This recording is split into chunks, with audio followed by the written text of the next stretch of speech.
I've got a surprise guest coming in, so let's introduce the one of the stars from WorkBenchCon. Several people came up and talked to him, and they might have thought he was somebody else. But let's welcome AJ from AJ Built This. What's up, everyone? Hey man, how's it going? Good, good. Long So, time no see. I know. Hadn't seen you Yeah, since yesterday. yeah. I'm exhausted, but I made it. uh, how was trip home? Good actually. Really, no issue. Yeah, good. So, David, this was my first time going. This was Same AJ's here. first time going, Yep. and there were a lot of newbies there, a lot of new people, first time there.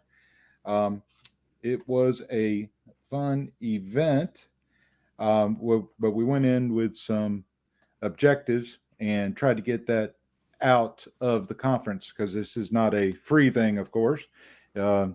It hits the pocketbook pretty good, and so went in with some objectives. What AJ? What kind of objectives did you have going into WorkbenchCon? The primary objective was to meet people and talk to people, preferably people who are bigger than me. Um, there's the saying that if you're the smartest person in the room, you're in the wrong room. And I can honestly say I felt like one of the dumbest people in that whole room, but that's a good thing. Yeah, so it's a little overwhelming whenever you get there on that opening night and you're in the grand ballroom at the hotel, and everyone hasn't shown up because a lot of people didn't come in until the following day. They skipped the opening ceremony there, which is okay. But I'm pretty sure that night there were over 300 people in that ballroom, and as you look around, um, you recognize right off the bat probably one out of every 20, I would say, people where I was familiar with without taking a second glance. That may be overestimating. What was your image on that, AJ? Um, Definitely 1 out of 20 was fair. I honestly felt like it was probably closer to 1 out of 10. Um, Wow. Yeah. of course, people I don't know, but I've seen them on YouTube hundreds of times or whatever. Yeah. And I'm embarrassed to say that there were people that I looked at them and I know I've seen their videos, but I couldn't think of their channel name or their channel. And that's not an insult to everyone. It's just, I subscribe to almost 600 channels. So Yeah. it's hard to remember everyone, especially when you're not the smartest one there. Hey, Logan, welcome to the live stream. Um, David would is asking, would you go again? So I can tell you that I decided after day one that I was going to start making arrangements to go next year. It is an absolute blast hanging out with people from similar that have similar interests as you, but to hang around with those people and know that you're all going to grow, but possibly in different directions, is very exciting to me. Um, I think there's a lot of advantages to going. The classes are good. I went mainly for networking because I wanted to meet you know, as many of these professionals, even if they do it part time, as I could. And but the second thing was the classes, pick up knowledge. I think one of the inspired moments that I had during this workbench con was that I realized how big some of these guys are outside of YouTube. I had kind of always been so into YouTube and focused on the way they had growth, how many subscribers they had, how many views their videos were getting was very impressive to me. But their quality of their videos is just superb. But to find out at this conference that many of these larger channel guys are doing YouTube just as a small sliver of their business. They've got manufacturing going on. They're working um, with bigger deals than what they're showing you on the camera. Jonathan Katz-Moses has built a brand around himself that goes well beyond his YouTube channel. Absolutely. Ben, as he was talking, his his layers of income streams is tremendous. Even in the class on the third day, I went to, and AJ, I believe you went to the monetizing social media platforms. Yeah. So Trisha and Zach from TFT Wood, so they talked to us about how to use social media to help in all phases of your business. Basically, they sell a product, they sell hard products, and they chase the revenue streams that come from the social media. And they talked about that. And it was impressive to me how they did not rely on one part of that, like YouTube is and Instagram.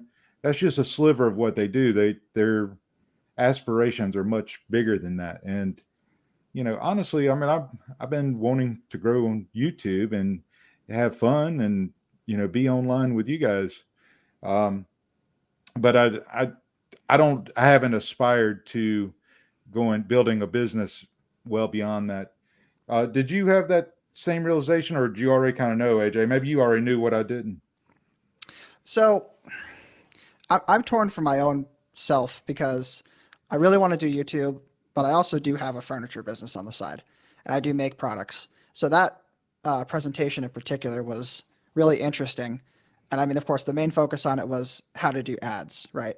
And it's something that probably a lot of people in our space aren't doing if you're not producing products because, well, all you'd be doing would be getting people to go to your channel or your Instagram page or whatever, which might be valuable. But they made that seem like that was the least valuable type of ad you could do.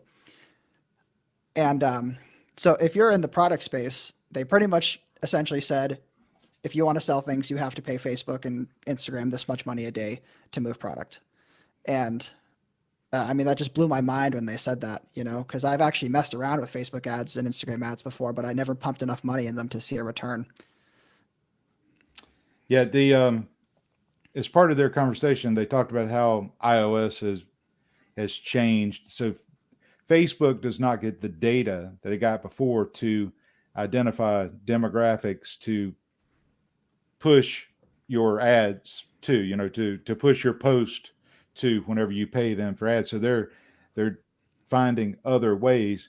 And they really, the nice thing that I liked about Trisha and Zach, they talk about it from a perspective that they're doing it right now. Right. The others on YouTube have talked about it, but realistically, they haven't been selling goods through Facebook for years. Yeah. So they can talk about it, but not everyone has that experience right now. And in a highly successful rate at some of the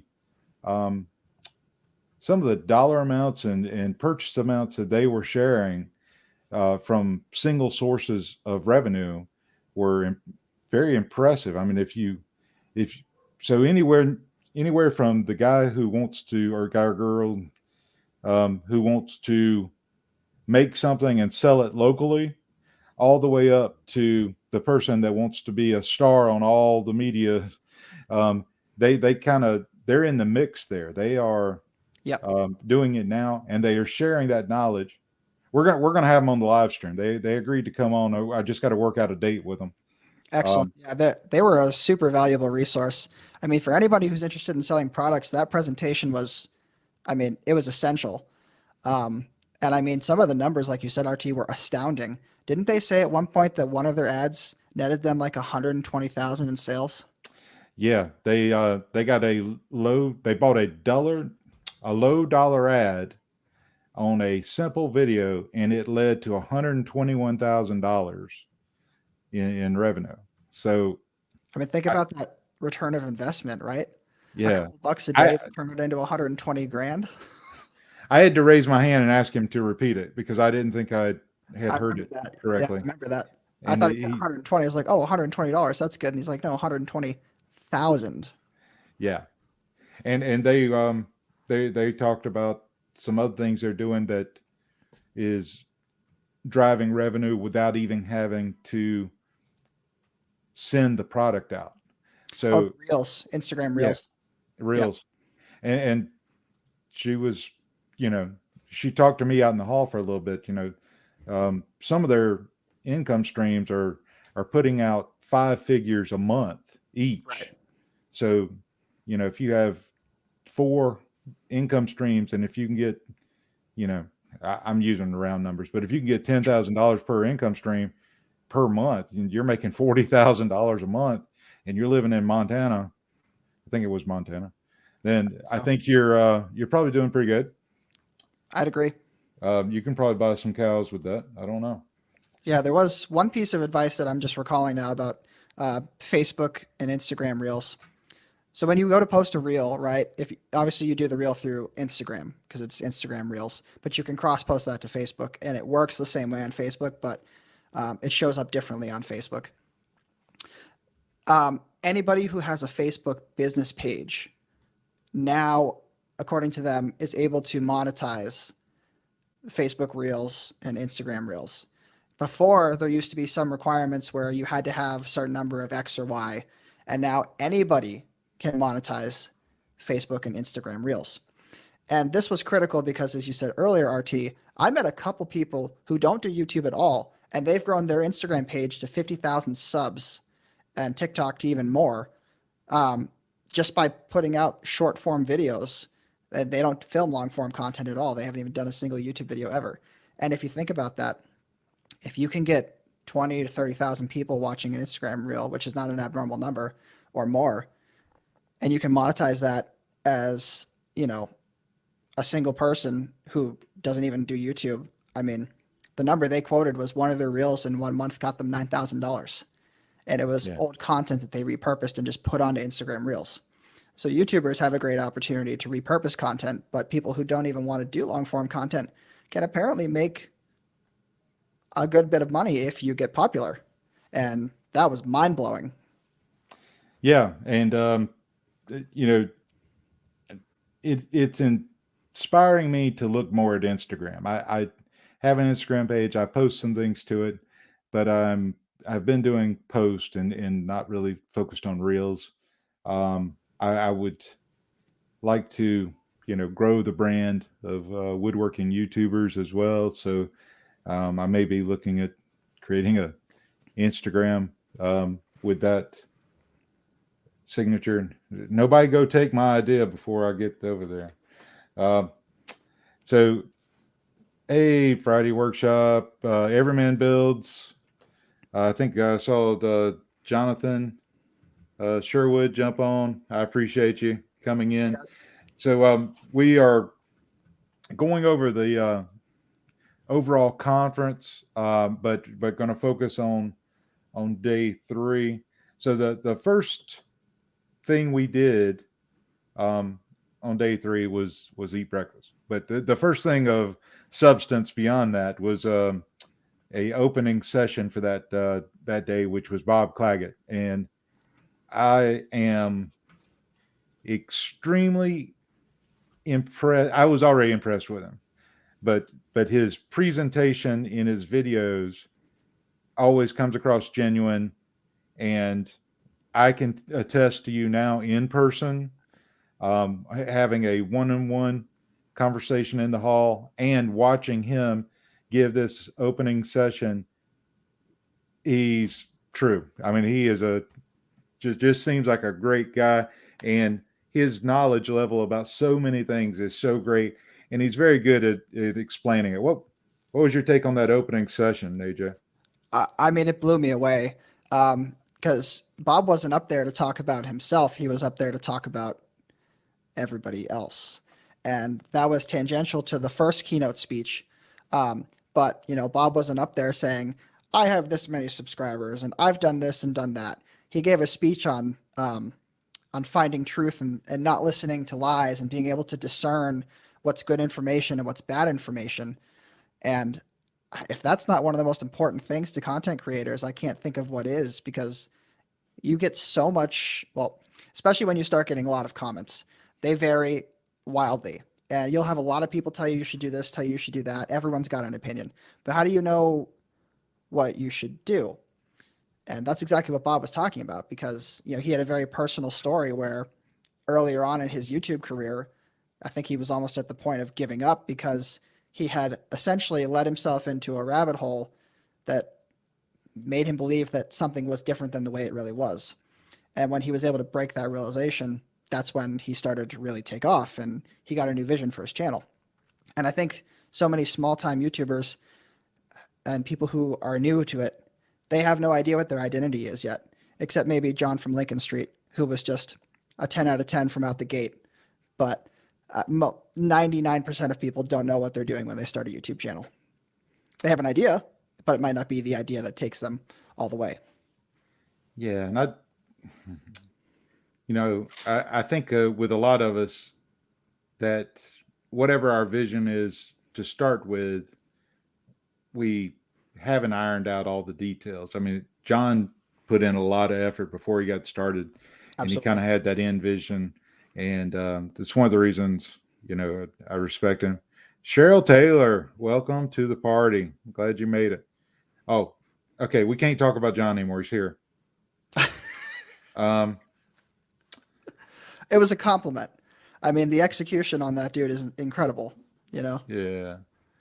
So, no, it's good. I hope you're doing good, John. I sent you a message on Facebook. I don't know if you got it. I had to drop off of Facebook to come over here. So, and that's okay. If you can't join, not a problem. So one of the things that I really liked about Bob's talk, and I made some notes, so I'm kind of glancing at those, but whenever he was talking about a world of lies, and that not all lies may be intentional, right? But that doesn't take away the fact that they are falsehoods. So if someone's selling you something, if they're selling you a Peloton and telling you, hey, this is the one thing you need, and then you're going to be healthy. From their perspective, they're not lying. They're just not filling in all the blanks, right? If everyone got the Peloton and used it for something more than a coat rack and somewhere to hang the clothes while they dry, then your health would improve. But that doesn't change the fact, and you can't believe the lies out there about your limits either. If you listen to other people, they're going to tell you you're never going to make money woodworking, right? Or you're never going to make money creating videos, or if you're doing this just strictly as a hobby and you don't care about the money, there's still going to be naysayers telling you you can't make it. It's right. You might as well do something else. Do something constructive. Why are you making videos? Why are you making woodworking projects? And a lot of things we tell ourselves about our potential and abilities are a lie. We limit ourselves because we convince ourselves that we can only go so far. We put a ceiling on ourselves. And we also hear at times that you owe something to others. You owe your customers something. You owe your audience something. And that's a lie. You offer them value in your product. So whether you're making something out of wood and going to sell it, you're offering something to the consumer, and they can, come into that contract with you, exchange money for goods and be satisfied or not. If you're making videos, they can accept the value that you put out there, but you don't necessarily owe them anything.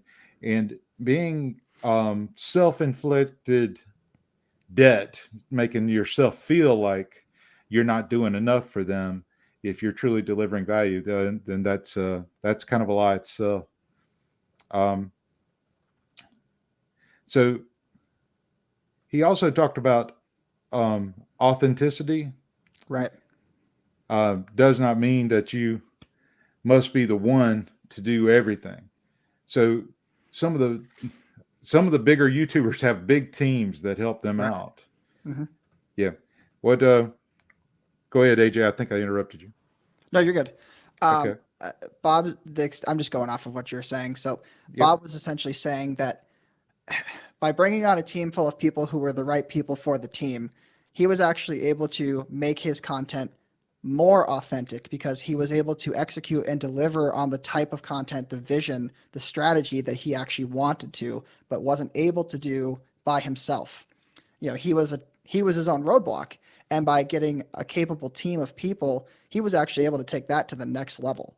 And so essentially, he was just saying he leveled up his authenticity by bringing on other people and not being just him.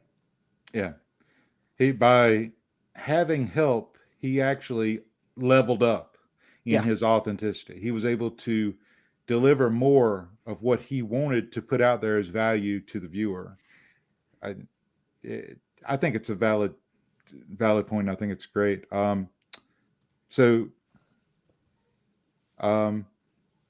He also talked about making choices.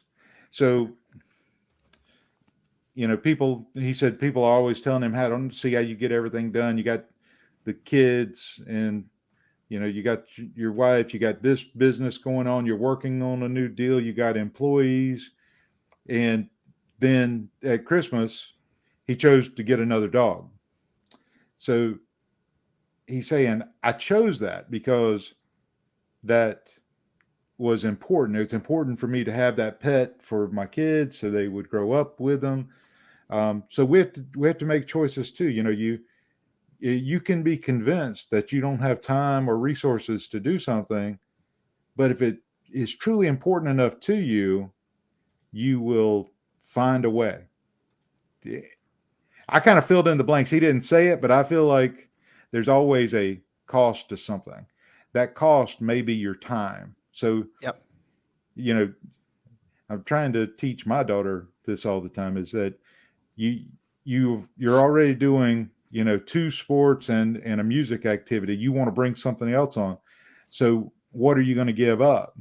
So it doesn't mean she has to drop one of her sports or her music, but she's going to have to give something up. She's going to have to give up time somewhere else.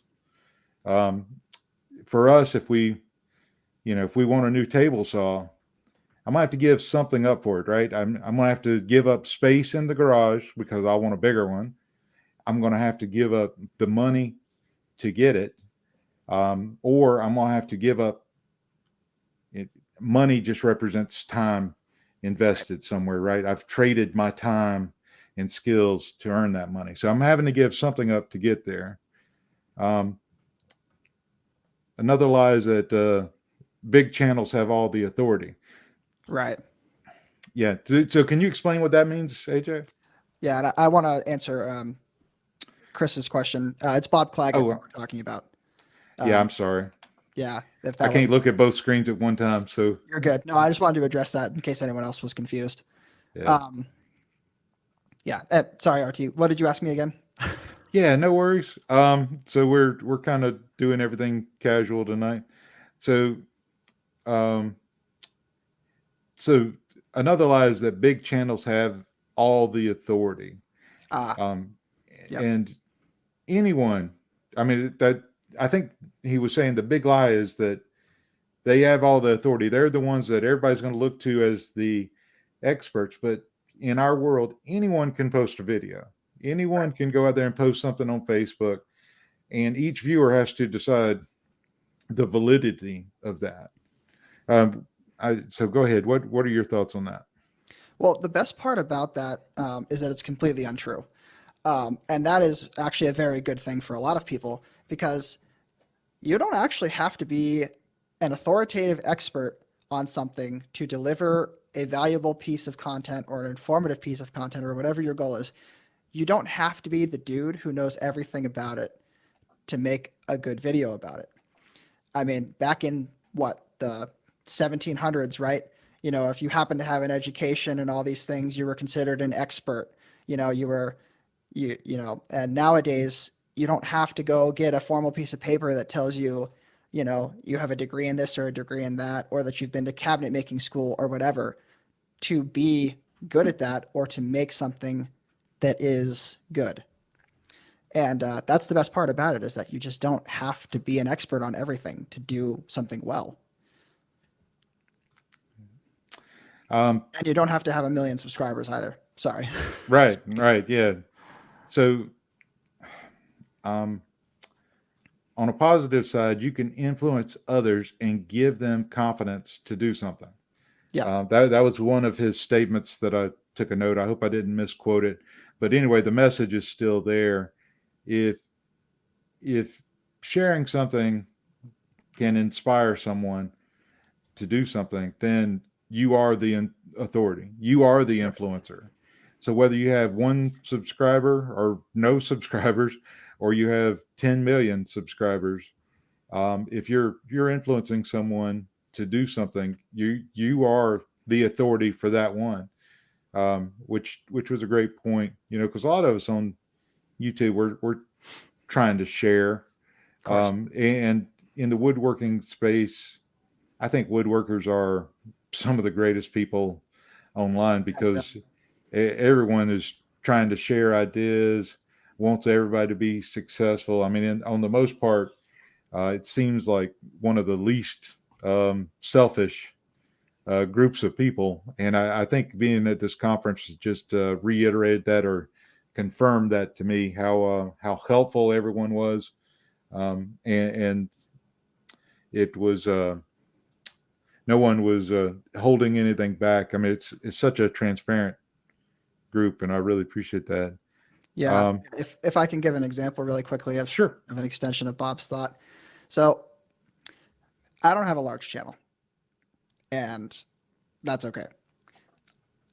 For the first time ever, I had somebody who actually recognized me from my YouTube channel come up to me, unsolicited, with no prior knowledge of who they were, who I was. And they were like, "Hey, are you AJ?" And I was like, and I was like a deer in the headlights. Couldn't believe it. It had never happened to me before. I've never had somebody come up to me and have known who I was. And I was like, I didn't even know what to say. And I was like, yeah, I'm AJ. Yeah, of course. And it just took me aback, because I never really anticipated that anybody at that conference would know who I was. And it happened a couple more times. And I was like, hold on a minute. That means that people are actually watching my videos. And, you see a number of views on the screen. You don't know who they are. You don't know where they are really.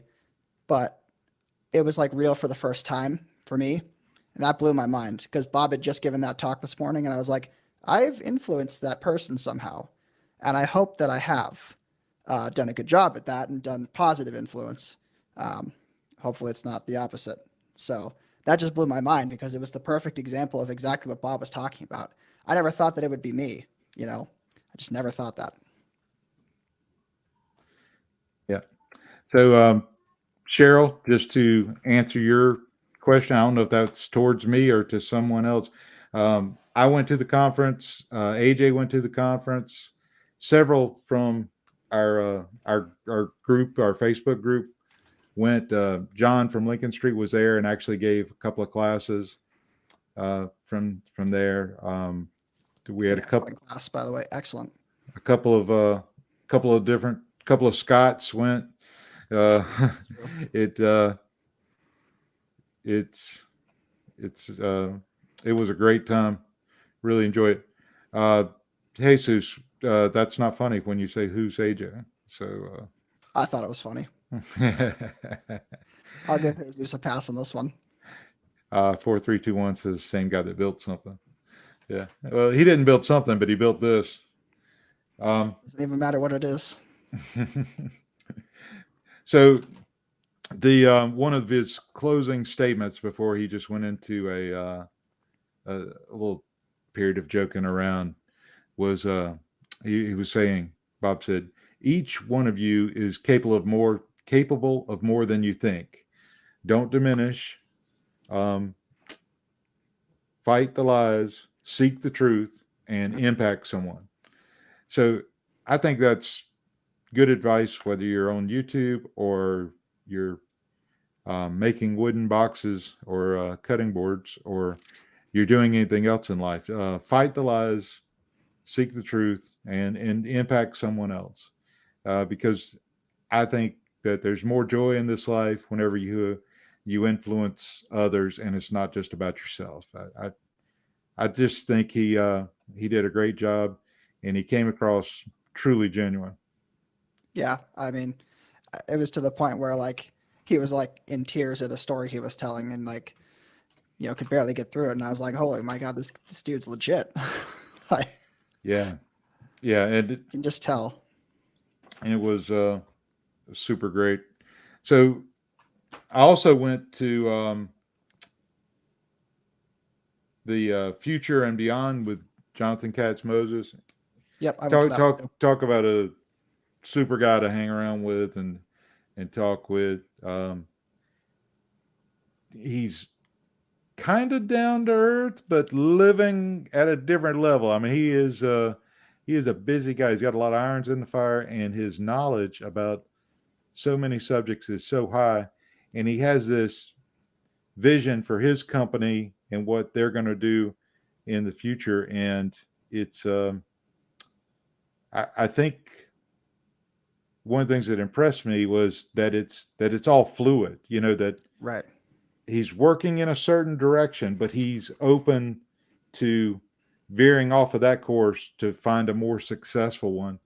And he's doing a great job in employing others and empowering people with knowledge. And I respect the guy. I like him. Absolutely. I mean, his drive is on another level. And every time I think like, he's going to be chilling for a while, he comes up with the next thing, right? And that recently was the launch of his tool company, which was a huge endeavor. I know after talking to him about it. And he's just a dude who doesn't stop. And I'm excited to see where he goes next. But he's another dude who is just 100% straight through authentic.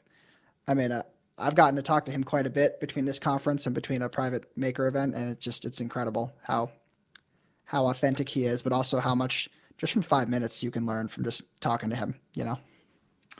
Yeah, I enjoyed talking to him in a casual setting and listening to him tell jokes and share experiences, and doesn't come across as cocky or talking down to anyone. He just, whoever's in the group, he's just talking and sharing, and just a cool guy. Now, Cheryl, Chris from Take a Glimpse, or A Glimpse Inside, is that who you're talking about? Or I'm sorry. I believe so. Yeah. Yeah. So Chris from A Glimpse Inside was there. I don't know if that's making sure that's what you're talking about, Cheryl. And got to hang around with him some, especially last night before I went to the other hotel. Stood around over there for 40 minutes or so, talking with him and his wife, and just hanging out. And he's going to come onto the live stream, and we're going to do an interview. I'm got his information, and going to be in touch this week, see if we can figure out what date works best for him and that meets our schedule. And then we'll get Chris on here. The guy is he's cool. I mean, I could hang out with him all the time. He's great. Absolutely. Yeah. Okay. So Jar Maid wants to know if anyone was cocky. I'm not going to talk negative about anybody at the conference. So yeah, likewise. I'm not going to say that there might have been, but nothing enough to offend me too much. So my overall impression is that WorkBenchCon is true to what you hear about it, and that everybody who's there is there to help and participate and be active and help everybody out. And I believe that that's true now after being through it. I believed it before, and I've seen it now in person and can confirm that's the case. And that's all that I have to say about that. Yeah. So one of the things, I've been to conferences for work before, but one thing about conferences and classes is that they typically say that you retain about 15% of what you hear, and that on average people implement less than a third of what they retain, which means you're implementing less than 5% of what you learned at the conference. So I'm not so sure how accurate those numbers are, but that's what I've heard before. That's one reason I wanted to do these live streams each day after the conference, was to share my 15% with you. I appreciate AJ coming on and doing that. So AJ, have you had a chance to ponder on it and think what's your biggest takeaway from the conference? I've been thinking about that nonstop since I went to sleep last night. And I'm still thinking about it, to be honest, and I anticipate I'll be thinking about it for a very long time. I'm a critical overthinker. That's one of my main issues. But yeah, my biggest takeaway is that everybody has something more to offer, and oftentimes it's just a matter of removing those roadblocks to get you at the point where you can produce whatever it is that's the best of you. You have to be your best self to be able to do things that your best self can do. And in a lot of ways, I had some realizations that I'm far from where I consider that to be. And it's just a matter of how am I going to get myself there and establish myself in that. And I can see that some of these people who are much larger, I mean, they are manifesting that best version of themselves so much. And it's not always a hit. It's not always a run, or what's the term? A walk in the park. It's not always a walk in the park. Not everything is a success. Some things do worse than others. Some things hit and miss. But they're always striving for that. And it's not something you'll ever hit because it keeps changing. When you become your best self, the next version of your best self appears, right? And then you just have something else to move on to. So it's a continual push, not like a destination, shall I say. Yeah, I'm still reflecting on it myself, hoping that as I continue to review my notes and go through the cards and stickers I receive from other creators and vendors, I think I want to retain and implement more than that 5% standard. And I hope it happens. David Corliss wants to know what's your biggest surprise at WorkBenchCon. Having been to other conferences, I'm really, I don't know if this is my biggest, but one of the things that was kind of surprising was how after the sessions and after each day's dinner and closing remarks, whatever happened each night, that the group did not just disperse. I mean, in the past, I've been go to a conference and then it seems as soon as they ring that bell at the end of the night, everybody goes back. You got the groups that go back to the room. You got the groups that hit the road to go somewhere else to hang out in cliques. But the majority of the larger creators hung around right there between the ballroom, the lobby, and the bar restaurant area, so that others could still approach them and have conversations. And I think a lot of that is conscious from those creators, and they know they're having an impact on everyone around them. And I was pleasantly surprised how tight that group stayed even after hours. There were one-offs, you might run over, down the street and have a quick dinner, but it seemed like everybody gravitated back to that first and second floor at the hotel where, others could still approach them. And I was impressed by that. What about you, AJ? What was the biggest surprise? I agree. And I think John, in his most recent comment in the chat, just said it perfectly. There was a lot of value during the day, during the classes, during the lunches and everything. But I agree.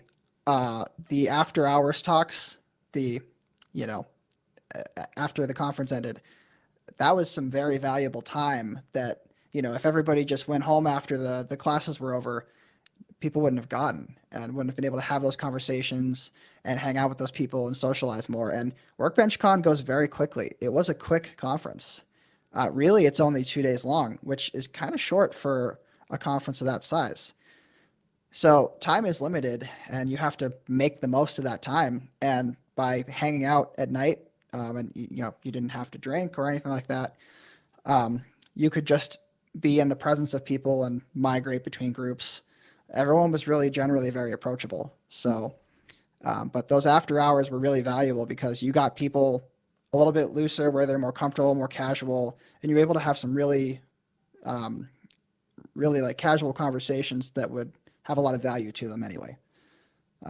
So it was interesting to see that side of a lot of these people because, you meet them, you see them on YouTube, and you never had a casual conversation with them until that point. So.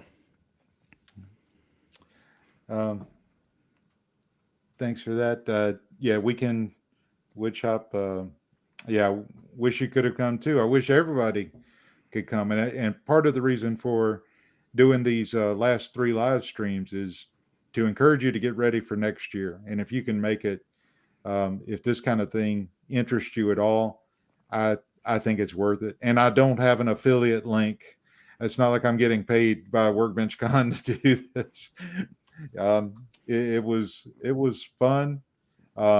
It was worth it, in my opinion, to do the networking.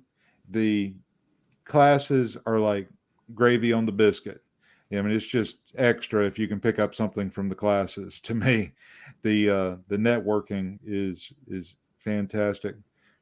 So many of the creators are just so gracious in the way they communicate with you and so sincere. So I'm not going to ask you for a favorite, but AJ, can you give me an example of somebody that you had never met before that you wanted to meet and how that interaction went? Some of the best conversations I had were with people who were in a completely different space than me. I talked to a lot of guys who were solely focused on Instagram or solely focused on CNCing and lasering. And there were a couple of DIYers there too. I had some really nice conversations with a girl named Kristen Sawdust, and she, from what I understand, primarily does Instagram, but she kills it on Reels, and she's built her following on Reels, and I was able to share information with her, and then she was telling me things on the Instagram side, and I felt like we just kept exchanging amazing information. So check her out if she's on Instagram, Kristen Sawdust. But other than that, I mean, I had some really awesome conversations with some of the bigger channels, and some of them were really casual, some of them were less casual, and the sponsors were also great to talk to. But yeah, Kristen Sawdust was definitely a great person to talk to. Obviously, I enjoyed talking to John from Lincoln Street and Scott Walsh and URT. Yeah, that's probably the number one that stands out. Yeah, of course you enjoyed talking to me. Yeah, so I took a vote of everybody that's here with me right now, and I had the best beard at WorkBenchCon. Yeah, you're lucky that I trimmed mine down before I went. Well, I'm talking about I'm the only one that voted. So in a race against yourself. The number of beards whenever you go there is amazing. Yeah. Yeah. And it's, I took off some before the conference. Don't look at it right now. It's a mess. But yeah, the number of people with beards is pretty incredible. I met so many.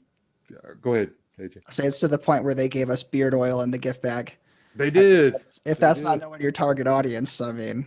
Yeah, that hemp oil, beard oil, which which I covered in the day one. If you haven't seen day one and day two live streams, to get information about those days at the live stream, I'm going to put that as the link at the end of this video, so you can go back over there. But yeah, they gave us some great gift bags. Yeah. Oh yeah. Some really neat stuff. I really enjoyed meeting so many different people, and trying to remember them is challenging. You know, some of them I remember better, will remember better than others. It was fun hanging out with Izzy, and you know, whenever I got to meet Jimmy DeResta, met him, you know, basically in a hallway, and you know, right. we were right off the lobby and upstairs, so got to talk to him. And whenever, you know, small time YouTuber like me is talking to Jimmy DeResta, you know, he seems like a great guy, but I tell you this, whenever he talked to me, he stood there, he looked me in the eye, and took a genuine interest in what I was saying. Yes. And to the point that, you know, told him about my two channels, told him about this channel, and he gave me his contact information and said he wants to do this live stream with us. So he'll be on as well. And just how encouraging he is of other creators. Right. You know, and it just happened one time after another where creators that are probably, you know, the rest of the year, they're really too busy to have much interest in us one-on-one, but they set aside this time and they were open to talk to anyone. It's just fantastic, and I look forward to going next year. It's a level of access you can't get anywhere else. I'll say that. Yeah. And what did you think about the vendors that were there, AJ? I talked to most of them, and you know, they were all extremely relevant. A lot of people who are already, you know, sponsoring many channels in our space. I had some really good conversations, like with IsoTunes and the Mullet Dust Collection guys. Mm-hmm. I had a great conversation with the guys from Avid CNC. I mean, all of the vendors too, like Mike from Taylor Toolworks. There were so many really interesting people who I had really awesome conversations with that were really valuable on the side of, you know, sponsorships and affiliates and all that kind of stuff. Because that's the other side of it too. You have an opportunity to do networking with those guys as well. So if your channel's interested in pursuing sponsorships and affiliate programs, there's actually a lot more out there than you probably think. And a lot of these guys weren't looking for channels that were massive. You know, you can sign up for an affiliate program almost no matter what size your channel was, unless they had some kind of restriction. So, yeah, and they were very accessible, and you know, they had a WorkBenchCon. Some of them had an exclusive WorkBenchCon deal for those that attend. You know, so if you were an attendee of the conference, then, you know, you might get 20% off one of the products if you made a purchase this weekend, that kind of thing. So, and they were very, very informative. I liked them all. The Craig setup was there, right. You know, and they were doing giveaways. Forest to Home, which is a hardwood dealer, very, you know, very good setup and an engaging talk off where they had people, you know, look at 6 different pieces of wood, and you're trying to tell them, you know, what each one was, what kind of wood it was. And AJ came really close. He closer than I did. So it's very good. I think the red oak, the grain on the red oak kind of threw you there, AJ. Oh, without a doubt. I would never have thought that was red oak. Yeah. I guessed oak, and she was like, "Oh, it's red oak." And I'm like, "Excuse me, it's red oak." So, so Jesus said, "Did you guys pick up any sponsors?" So I can tell you that I did not on my side, but um, got some contact information and ran some uh, ran some things by a couple of them, specifically the Mullet Dust Collection and the Isotunes, um, and they're all for um, setting up affiliate links, which would help me. But I talked to them about actually doing a short segment each on one of the live streams. Come on and answer questions from you.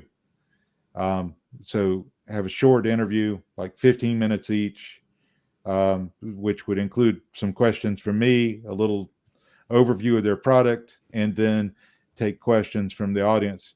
And along with that, I'd get an affiliate link to help support this channel, which if I got the money, probably end up going to some giveaway, right? Right. Get you a tool. Pump it back into the channel. That's right. That's right. So for me, but AJ, did you? I know you were working on Avid and what is it, Tay Tools? The Tay Tools one was actually an accident, but turned out to be a good thing. I guess from the side profile, I look a little bit like Jason Hibbs from Bourbon Moth. And so Mike walked up to me and goes, "Are you Jason?" And of course, I'm not Jason. But I asked him, I said, "Well, why are you asking?" And he goes, well, Jason did this on a video. It's a lot of product for me and everything like that. I just want to say thank you to him. And I was like, oh, in that case, I'm definitely Jason. No. But we ended up having a great conversation. I mean, we all sat down. We were talking for like an hour and a half. And so that'll definitely be an affiliate thing I think I can work into the future. And I had a lot of conversations with the Avid CNC guys. I don't even have room for a CNC in my shop, but, shop 2.0, who knows, But the contacts, we walked away with so many business cards. And I mean, it was to the point where like you could literally just start passing your business cards out to everybody. So there's a lot of contacts of people that maybe aren't going to be relevant now, but could be relevant in the future. And especially if we go to next year's WorkBenchCon, which I'm also planning on going to again. Now you're not an unfamiliar face, you're just like, hey, you're that guy from WorkBenchCon last year, and hopefully by then, our channels are 10 million subscribers and everything's great. So yeah, I'm once I get over 1,000, I'm not worried about the subscriber count. Well, let's bring John in. I'm sorry, John, I missed you. John, how long What's you up, been guys? sitting there? Hey, John. Just a couple minutes, not long. All right. Hey, man, it was good to meet you at the conference. Had a blast hanging out with you. Yeah, likewise. Likewise, guys. It's great to finally meet you in person. It's beyond putting a face with the name. Yeah. It's having that personal touch does make a difference. So, John, did you pick up any sponsors or working on some deals? I got some things going. We'll see how it all shakes out. But yeah, we got some things now in the fire, which I'm excited about. Good. That's great. So Everman Build says, did you both or all take business cards, stickers, something to identify your channel, and how many did you give and receive? So yes, we took business cards and stickers and traded and handed off to about everyone we could. I know I handed out more than 100, but I don't have an exact count for you. I know I handed out over 100 cards, and I know I opened the other pack of 50, so I know we went over 50 stickers. So how about you two? What happened there? Go ahead, John. I was the guy who did not bring any business cards or stickers, but I received a bunch. Yeah. But I did exchange, obviously, some direct messages with people when I felt like it was time to have additional conversations. So I took that route rather than the business card approach. But that was pure laziness on my part leading up to it. Yeah. So I gave out at least 100 business cards, and I stopped actually giving out stickers and started switching to business cards, mostly because the business cards had a QR code which I could give to people and say, hey, check my channel out. And whereas the sticker was less, concrete in that way.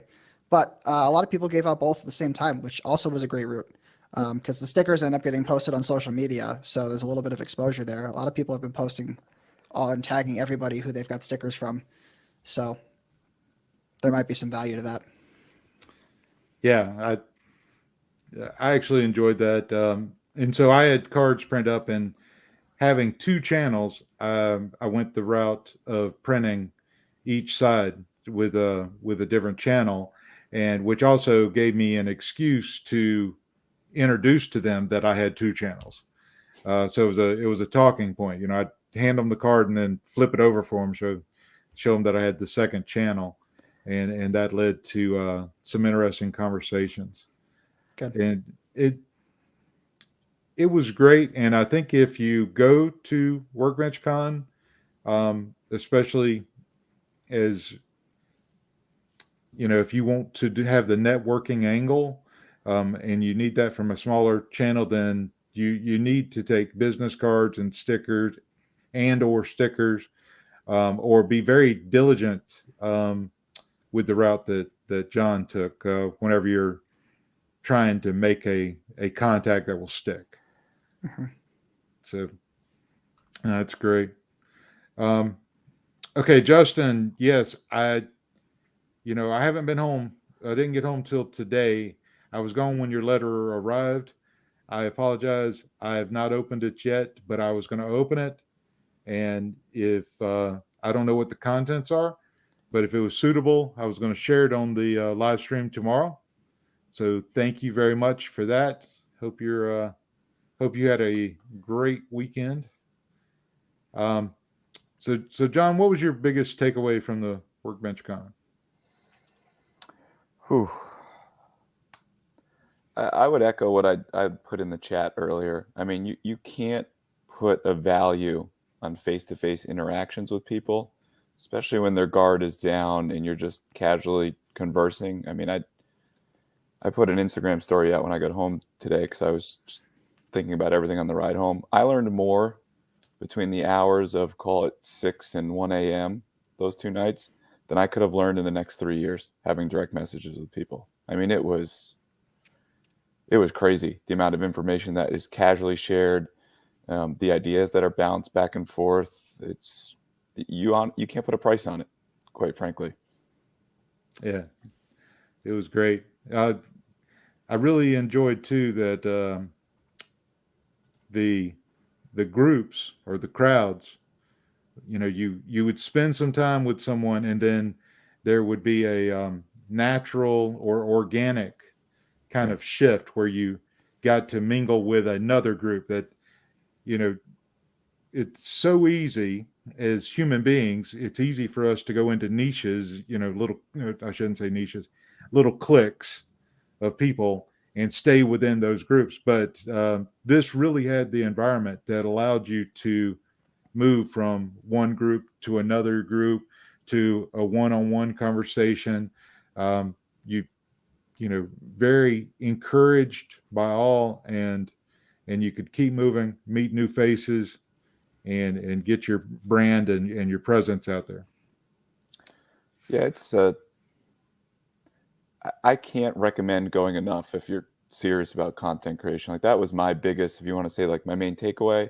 If you're on the fence and you're serious about content creation, like, you have to go. You got to figure out how to make it happen. It's too invaluable of an experience, and I'm already looking forward to next year. Honestly, it was that good. And like you said, RT, the classes are the cherry on top. The class that I sat in that I think I got the most out of was the Brad and Ben class. I don't know if you guys went to that.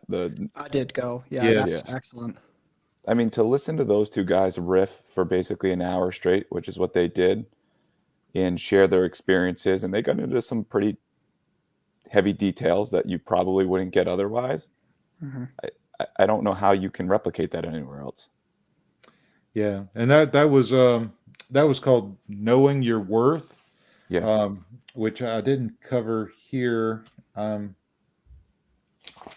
So I'm sorry about that. Yeah, I went, and it's those guys are at such a different level, but it is inspiring and thought provoking.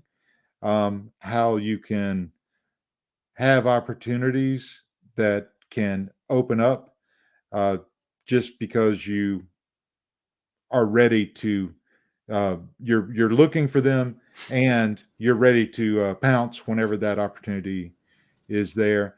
And some people might find what they've done not relatable, but your path of growth may be different than theirs, but the principles are the same, I believe. You can you have to there's people talk about luck all the time, but luck is a side effect of putting in the reps ahead of time so that you're ready. In my opinion. But yeah, those guys were great to listen to, um, and they took questions, and it was fun time. So what other that was your favorite session, John? Yeah, I think that's the one that I got the most out of. I enjoyed Izzy's. I thought Katz was good. It's not super applicable to what I'm doing right now, but I still like hearing what Katz is up to because I think it's something to aspire to down the road. And people always get caught in the habit of where you're at today instead of where you could be. And I think that's one of those things where you could be. So that one was good. I actually remember talking to Jonathan about this a couple months ago, and where he said, I always knew that this was the long-term goal for the channel. This is why I didn't take sponsors. That's why I didn't promote tools I didn't believe in, because my credibility was the most important thing. And look at them now. So it's good to see it all come to fruition, honestly. But yeah, combination of those three, they were all great. Yeah. Good night, Everman Builds. Thanks for being here. I know it's late in the UK. Bless you. Have a good evening. Get some rest. Appreciate you being here. So Thanks, Jack. yeah, I think the structure at WorkBenchCon on the classes is good. They offer a variety of classes in each schedule session block that allows you to pick what you want, but many of the most important, or many of the ones that will draw a crowd, have a repeat session, so you can work your schedule in. They also kind of color code everything online, so you know that if it's a inspirational session, is it a hands-on session? So some people were doing epoxy river coasters, I believe it was, as an example, or if it's a YouTube related class, or growing on TikTok. I talked to you ahead of time, John. You said it was okay if I missed your session. I would have loved to have seen it, but I have access to you so often. I appreciate you, brother. The session on the monetizing social media, I left that session kind of, not inspired to grow up to something like Jonathan Katz-Moses, but you left that session with some quick hit things. So let's get monetized on Reels. Let's, make sure that you're taking advantage of the tools on the Facebook business page. Some things that I didn't know to do, and some things I did know, but I haven't taken the initiative to do them. And the way that they put it gave me kind of a step-by-step, go do these things, and your performance on social media will improve. So I like that kind of session too. With I enjoyed Jonathan Katz-Moses for sure. very inspirational to see someone who built a brand around themselves into a business that employs several people and is expanding to support his audience and his consumers, and is not he's not pigeonholed himself into one thing, but really opened it up and established and built his brand around himself. I kind of respect that. AJ, you? I'm ditto, honestly. Okay. And that monetizing social media one, that was so tangible. Like out of the gate, when I left that room, I was like, if I was going to do this, I do this, and this, and the likelihood is I'll succeed. And I mean, the Facebook Reels thing, being able to monetize that, that's huge for a lot of small creators who aren't monetized on YouTube yet. You could start making income from content that you're creating without having YouTube's monetization on your account yet. I mean, name me a better deal than that, you know? Yeah. Suman should be thrilled that they're monetizing, right? Well, he'll probably be mad that his Instagram campaign that he's been doing really hard for the past couple of weeks wasn't monetized that way, unless he figured it out. Yeah.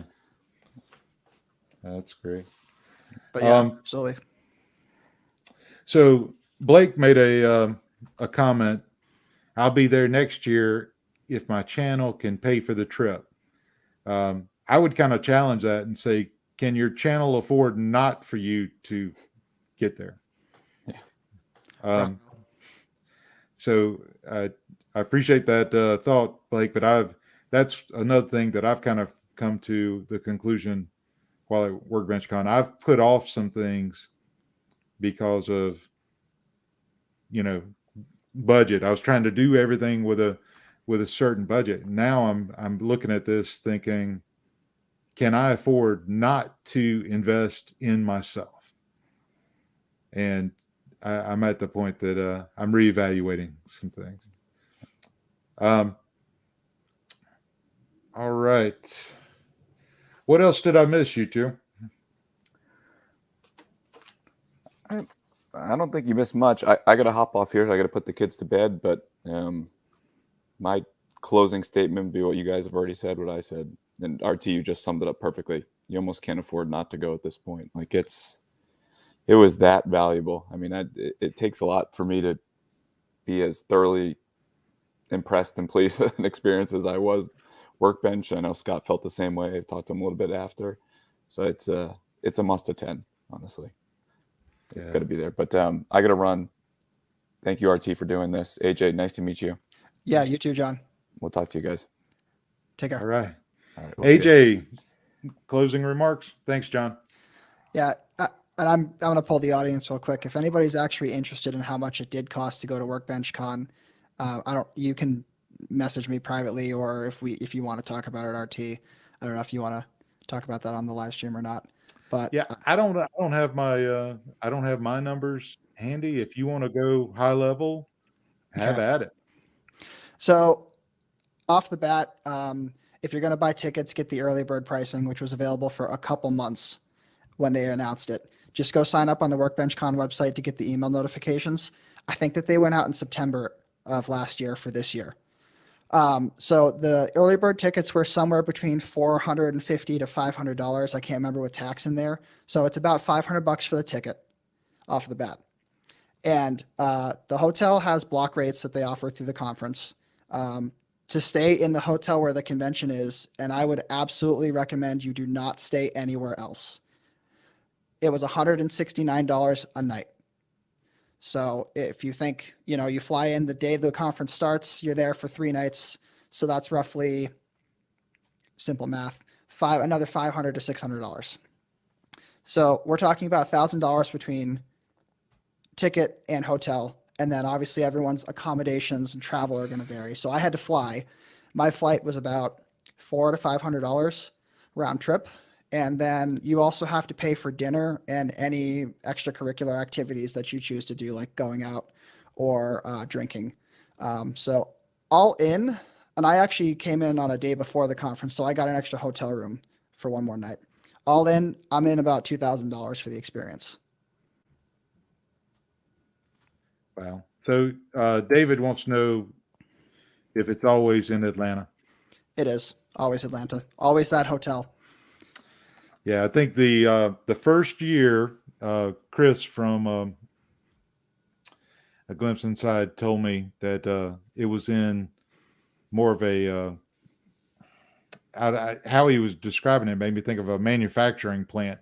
He said it was more of a building really not meant for conventions, but every year since then has been at the hotel there in Atlanta. So I don't think they have any plans to go away from Atlanta, even though Ben hinted that he'd like to have it at his hotel. Yeah. The other thing too, if anybody's shocked by the number of $2,000, all I'm going to say is I have not once thought about that money since I've spent it and gotten back from WorkBenchCon. I had such a great, valuable experience there. The money is inconsequential. And my advice is if you're worried about paying for it, just start saving some spare cash. Just put a little bit away. I mean, thinking about it, 365 days a year, if you put away $3 or $4 a day, you've got WorkBenchCon money all in. And that included food, drinking, and everything. So that was a round number, $2,000 for all of that, for the experience. Yeah. So it was at the Renaissance Waverly Hotel and Convention Center in Atlanta. It's a Marriott hotel. Yeah. It's a Marriott property. It's a nice hotel, and they do a good job. Like I say, breakfast and lunch is included. Right. But any drinks outside of that will not be, and food at night. They did the first night they had like hors d'oeuvre snacks, and I believe they did the second night. But honestly, I was so interested in networking that I didn't partake of their offering of olives and whatever it was. I don't even know what it was. I saw people eating, And but I think that wasn't my focus. I think between both nights they gave out 4 drink tickets too. So Yeah. On the first big day of WorkBenchCon, they throw a party in the same place where the conference is held, and they gave everybody off the bat 2 drink tickets. So, I mean, it's not like you weren't getting something out of that. But like RT said, you get breakfast and lunch included, everything at the conference, and then some drink tickets in advance, goodies, and all that stuff. So I can see how it added up to be that pretty easily. Yeah. Yeah. So it was, it's definitely an expense. I didn't have to fly, but whenever you're driving 5 hours, that's not cheap either. Yeah. So, but that's fine. And I had planned on going home last night, but then decided that I wanted more time at the conference. So I went ahead and stayed, tried to extend my stay at the hotel, but they didn't have room for me. So I stayed at a nearby hotel. Y'all hear my dog? Okay. Sorry about that. It's not my wife calling yet. It's my dog. Okay. So I saved a little bit of money compared to the rate at the hotel. So they do have a group rate at the hotel. I think it was $164 a night. $169 a night. $169 a night. And it's a 4-star Marriott, so it's really not unreasonable for that when you think about it. Yeah. And so I had Marriott status, and I was able to get slightly cheaper. I think mine was $161 a night at the hotel, but that gave me access to the concierge lounge too. So, but it's reasonable there. You might be able to find a deal if it's really important to you. You might be able to find a deal at a nearby hotel, but then whenever you come to this hotel, you would have to pay to park, which is another cost. If you're driving there, you need to add in $20 a day for parking. I So, also forgot, I had to get Ubers, of course, from the airport. So that was part of my overall $2,000. There was the transportation of getting back and from the airport. You can plan for about $50 each way for an Uber from the Atlanta airport to the hotel. yeah. Today, next year, inflation, who knows, might be $100. That's Um, true. but yeah, that gives us a good idea. Um, so my growth rings says I was there in 2020 and again in 2022. And as far as I'm concerned, they continue to be plagued with communication issues. What are your thoughts on the topic of clarity of communication? I'm going to ask you to expand on that a little bit if you could. When you Yeah. say they continue to be plagued with communication issues, who are you referring to when you say they? Yeah. I kind of had the same question in my head, trying to figure out um, I have a thought what in you're my talking head, about. but I don't want to spew something out that's not, you know. Yeah. So while hopefully he's adding to that comment, I will say, and to temper the expectation, Mhm. you know, I really enjoyed some of the classes that I selected. So I really enjoyed the classes that they had, but I did hear some people that were there uh, comment that they didn't find the value they were expecting in some of the classes, I see. especially in the past. So they told us in the newbie class, and you can do this without hurting anybody's feelings. If you go to one class and in the first 5 or 10 minutes you find out that they are not covering the information in a way that's beneficial to you, or they are not on the same topic that you thought the session was going to be about, you can quietly leave and go join another class. That's a nice thing about it. And there were times that people ducked out, just quietly left, and that's perfectly fine at this type of convention. So just because you select a class doesn't mean you're tied into it.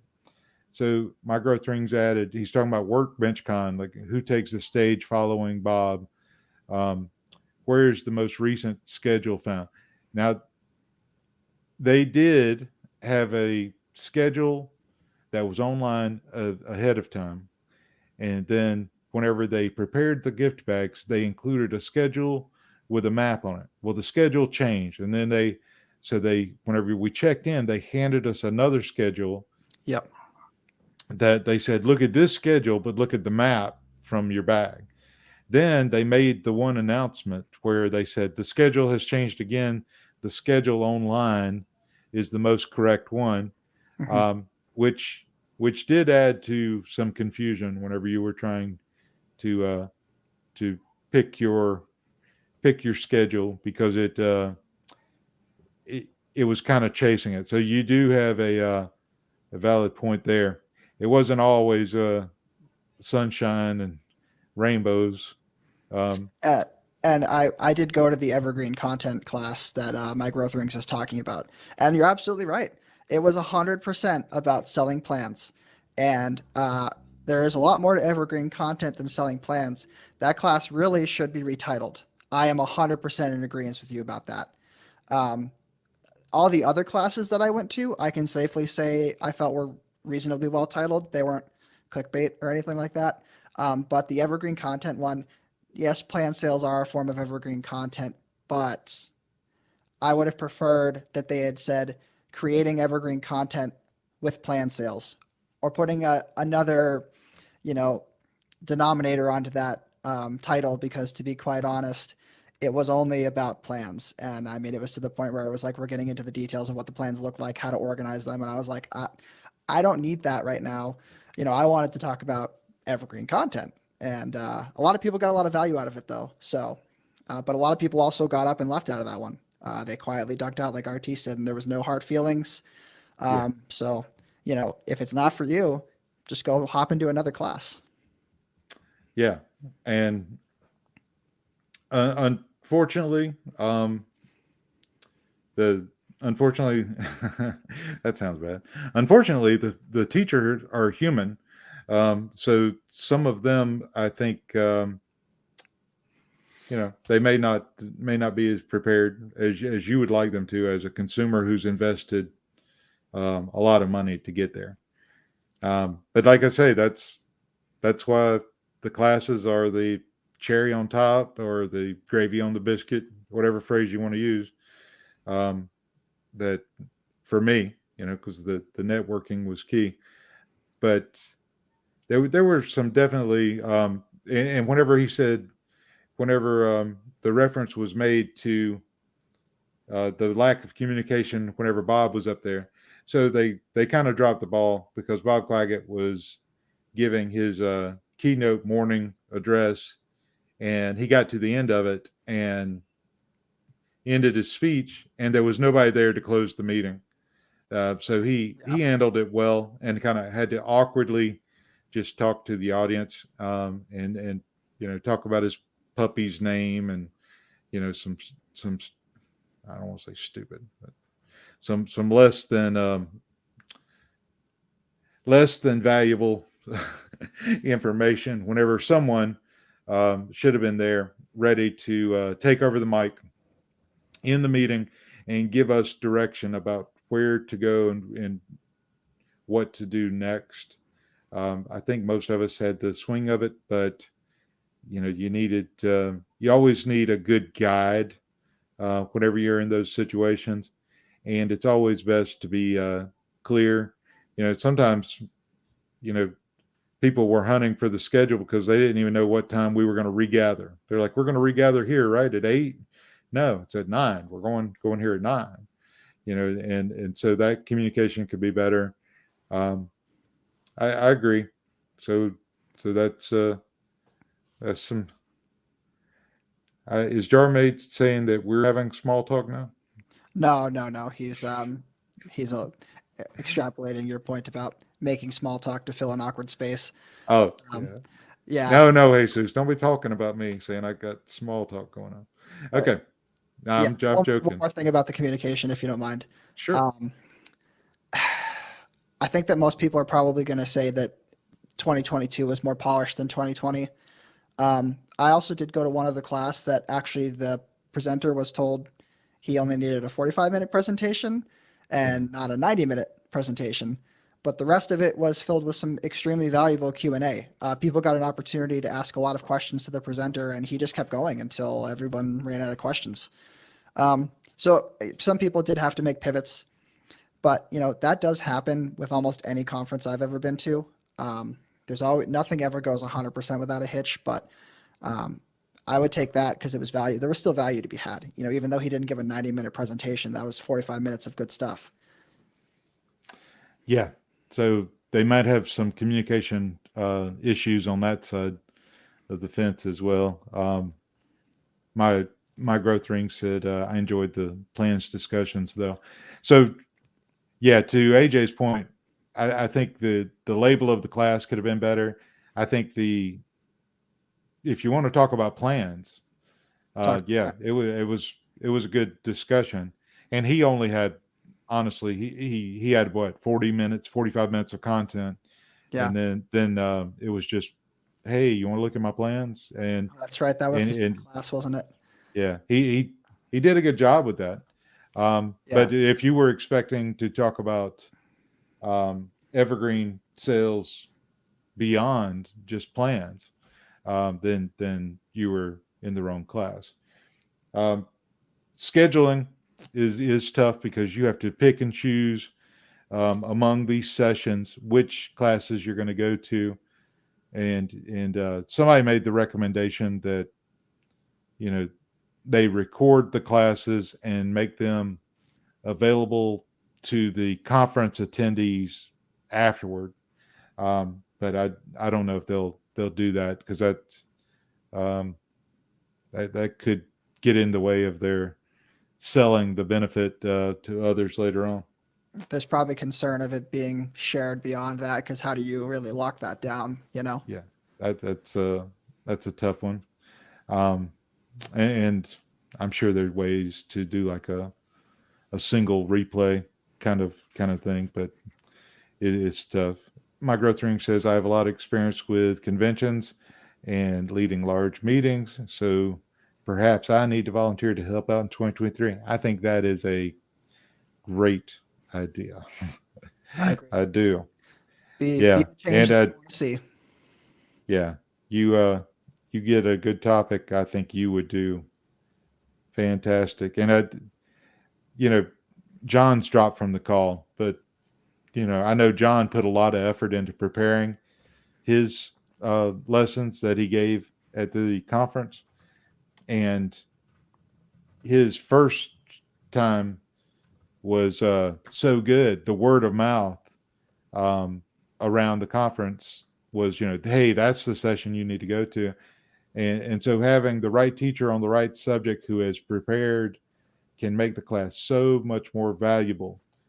What I think, like I really liked the monetizing social media platform. I know that doesn't apply for everyone. Everyone might not get the benefit that I got, but that was a low attended class, and I'm sure there were more people there that could have benefited from that. But you could only be at one place at one time. So if the people wanted to go to John's, that happens. But that room really wasn't full at all. Yeah, and there's one other thing I want to touch on in terms of knowing what the class was about. A lot of people didn't realize this, and I had to explain it to several people, is that when you go to the online schedule and you click on it on your phone, you have to scroll all the way down to see what the description of the class is. But they had a description of the class, who was going to be doing it, what they were going to be talking about, and most of the time those descriptions were pretty accurate. But a lot of people didn't know they were there. To be quite honest, the website did have some mobile formatting issues, which made that a little challenging. But by and large, it was fine. Yeah. Yeah. So fantastic. I think AJ, you have anything else to say in closing?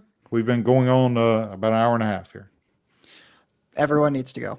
If you're serious, like John said, if you're serious about content creation and about making a name on whatever platform it is, particularly YouTube, the majority of people there were YouTube focused. If you're serious about it, it's non-negotiable. You have to go. You have to find a way to get there. Even if it's not every year or if it's only one time, you got to go. Yeah. Thank you for being on here, AJ. No problem. Thank you for having me. Oh, I put you as the only person on the screen after saying goodbye to you. That's live. That's truly live stuff, folks. All right, so I'm gonna scoot over here, and if you're watching this on replay, you need to go watch the day one if you haven't watched it, or the day two live stream if you haven't watched it, so you get more information. I hope you got something out of this. Give me that thumbs up if you did, and make sure you subscribe to the channel. We will see you tomorrow night with Caleb Harris from You Can Make This Too. I hear my wife calling. I got to go.